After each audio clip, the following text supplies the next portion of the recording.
Hello दोस्तों। भारतीय संस्कृति में अन्न को देवता माना जाता है। हम बचपन से ही सुनते आए हैं कि थाली में अन्न को कभी जूठा मत छोड़ना और कभी भी अन्न का अपमान मत करना, और अन्न को जूठा छोड़ना पाप माना जाता है। एक बार रतन टाटा को जर्मनी टूर पर रहते हुए अन्न को जूठा छोड़ने की कीमत चुकानी पड़ी थी। इस बारे में खुद रतन टाटा ने अपने ट्विटर के माध्यम से लोगों को बताया था। एक बार रतन टाटा अपने बिजनेस के काम से जर्मनी में गए थे। वहाँ पर वे अपने कलीग्स के साथ हैम्बर्ग के एक रेस्टोरेंट में गए।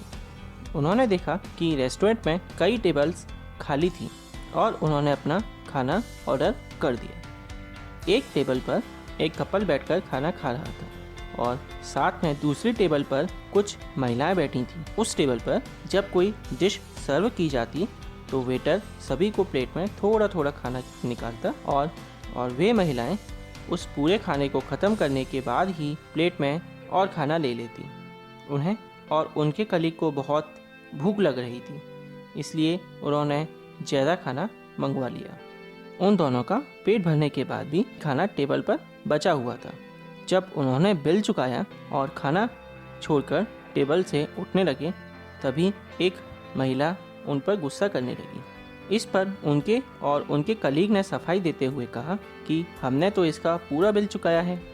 यह सुनकर वह और गुस्सा हुई और उसने तुरंत ही किसी को कॉल किया। कुछ ही देर में वहाँ पर सामाजिक सुरक्षा संगठन का एक व्यक्ति पहुँच गया। वक्त में उनसे बोला, हमेशा उतना ही खाना ऑर्डर करो जितना खा सको। पैसा आपका है लेकिन संसाधन सोसाइटी के हैं। और उसने उन पर 50 यूरो का जुर्माना लगा दिया। अब उन्हें यह समझ आया कि यह उनके खाना छोड़ने की सज़ा